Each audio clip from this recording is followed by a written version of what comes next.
People. Que pasa, sapa, say what they do.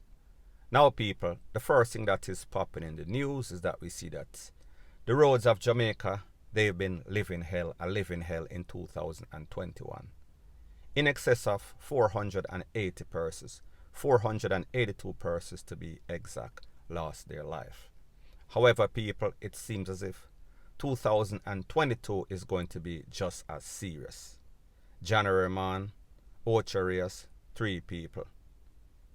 Less than a couple of hours after, Montego Bay, a next person. Fast forward less than 24 hours ago at a place called Stevens Run, Main Road, Main in a St. Elizabeth. Big crash, 3 vehicles. I am speaking about a Toyota Corolla. I am speaking about a truck and also a Hiace minibus. Now, people, based on information, it is said that 30-year-old Rowan Dunkley, he was coming from work. He works at the bauxite alumina plant, all parts. This incident occurred maybe about 7:20 Friday evening. It is said that while he was driving on the side of the road that he is supposed to be driving on, there was a truck and then there was a Toyota Hiace bus. The Hiace bus was behind the truck. The Hiace bus decided that he wanted to pass, he wanted to overtake a line of traffic, and then he ran into the car, the Toyota Corolla, in which Mr. Dunkley was the driver. Mr. Dunkley lost his life on the spot. The Hiace bus then ran into the truck in which it overtake, and people, it was a mangled mess. So people, take a listen, take a look to the beautiful bean footage, and then I'll give my piece. Boy, I've post me assistant looks at the watch it. One Hiace, you know. Look on this. This when me come and see it on the record to my face I chop then chop it because like somebody have one old sitting there and chop it because dash. Man tell me say you want 7 of them dead out a hit. Look on this sitting here. Look there. Hiace look so you know. The car pan it back it and me. Booklet. No sir. Watch out. See front part here. This is back part. Booklet. I must want to precipitate then. I must don't want to precipitate then go. Jesus Christ. What you man? Them are there the road. Busting a play. Nah man. Yo. This ain't look good at all. Yo. Watch it. Call pan the driving shop. What you man? Man.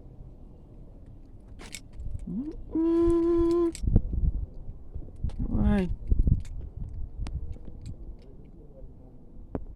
Now, people, I guess that video was taken the morning after, in the light. However, at 7:20 the night before, people, I have those 2 videos also. Based on the information or based on the video that I have, the driver, he was trapped. Well, he was not trapped. He lost his life on the spot. The passenger in the truck and the driver in the truck was damaged. However, they were not injured. The driver in the Hiace bus and the passenger in that same bus that caused the accident by the driver, they were taken to the place of recovery. They were treated. They were let go. The driver that had nothing to do with nothing, Mr. Dunkley, all parts security guard, he lost his life going about his merry business because of the indecision or bad decision of the driver of the Hiace bus that decided that he wanted to overtake. Now, people, what is said to be even more disturbing is the fact that he tried to overtake at the bow of a hill, so therefore he tried to overtake on a blind section of the road, so therefore he was playing Gestapo. And what I mean by this is that we've seen it on the roads of Jamaica on a regular basis that people overtake pan corner where they can't see if anything is coming on the opposite side of the road. However, they think that driving in Jamaica is a video game. If you make a mistake and you see RASH, you can press restart and the game starts over. People, it is not like that. So at the end of the day, the moral of the story in all of this is that we see that the person that caused the crash, he was taken to the place of recovery. He is going home to his wife and his kids and his family. On that fateful night at 7:20, when the family of Mr. Dunkel came by there and saw the car and saw the fact that he was taken out, there was all sorts of noise, there's all sorts of emotion, all sorts of trauma. People, it was a very bad sight. And like I said, this man was basically cutting a two. And I have the video in which the people from the morgue, they came and they were flinging the body in a one bag. Half, the other half I did not see. Don't know the condition of the other half. However, the top half, it did not look very good. Now people, if you want those videos, you can WhatsApp me 1-876-894-2711. So you want the video of the CRASH in St. Elizabeth, you want to join the group, give your name, send a text, do not call, and even worse, do not video call. I will not accept, point blank and period. Now people, based on the information, it is said that the driver of the highest bus, he was warned for prosecution, meaning that based on the preliminary investigation by the Popo on the scene, it seems as if, well, it is obvious that the driver of the highest bus, he was wrong. He was charged for improper overtaking, speeding. So people, all the stuff that you're not supposed to do, that is exactly what the driver of this highest bus was doing, because he was impatient, he was negligent, he was incompetent. And people, this is the reason why in excess of 480 persons lost their life in 2021. And it seems as if these people, they don't learn. Their brain, it is numb. They are very stubborn like some sort of mule. Point blank and period. And people, this is yet an next perfect example. Now before I move to the next part of my video, please subscribe to my next channel. It is called Jamaica Dancehall Source, and I'll be pinning the link to that channel in the description of this video. Also, please subscribe to this channel. And when you subscribe, please press the notification bell or icon, and also press all in the option. Now the next thing that is popping in the news is that we see that most of these places in Jamaica that were once tranquil towns, tranquil parishes, meaning St. Elizabeth's, and in this case I am speaking about St. Thomas, Seaford, St. Thomas to be specific.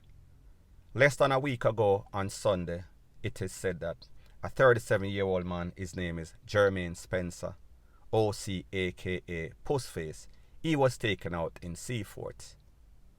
About 24 to 48 hours ago, politicians, Popo, people from the church, they did a peace march to advocate for peace between the warring factions in St. Thomas. However, less than 24 hours ago, a next young man lost his life. I am speaking about Mr. CLAYTON Morrison. Based on the information, it is said that Mr. CLAYTON Morrison, he was coming from work. He went to a store to buy something. On his way back home, he was pounced upon by some gunmen. Them blaze him up and then them take themselves. Now people, based on the information, what is even more disturbing is the fact that it is said that this incident occurred meters away from the Popo station, the Seaford Popo station, Park Lane to be specific. Now people, when we hear the name Postface, I am speaking about Jermaine Spencer, we can assume that maybe Postface means that he have some sort of thieving look. So therefore he might, not 100% sure, but he might be involved in something shaky, some sort of illicit activity. Don't know. However, in the case of the other person, Mr. CLAYTON Morrison, he is a family man, a hard-working man. He was just coming from work as proof to show that he is not involved. Not saying that persons cannot live a double life. However, the information that I got is that this man is a hard-working family man. So people, at the end of the day, like I said, there's a gang warfare. There is tit for tat, an eye for an eye, tooth for a tooth. So therefore, Postface lose him life. So therefore, these people come back and them take away an innocent, hard-working man. Now people, the very disturbing trend that we've seen as it pertains to these wanksters in Jamaica is that whenever they lose one from their side, they always go back and them look for the pastor, them look for granny, them look for some sort of school teacher. It is never a gangster. So therefore, this tells you that they are a set of cowards. They are looking for the most vulnerable persons that they can basically take out. The person that is less defense, has less defense against retaliation. So people, like me say, this all happened right in front of the Popo station, meters from the Popo station. This man is a very hard-working youth. And then, like I said, the church, the politician, and the Popo, they were marching, advocating for peace against the warring faction. And people, less than 24 hours later, somebody lost their life. 2 people in less than a week. So people, at the end of the day, we saw that Mr. CLAYTON Morrison, he lost his life on Parker Lane. And people, I don't know if this is a sign. Last week Sunday, when Mr. Jermaine lost his life, he lost his life at a place called Detta Lane, close to a cemetery. People, is it a sign or not? Is it just coincidental?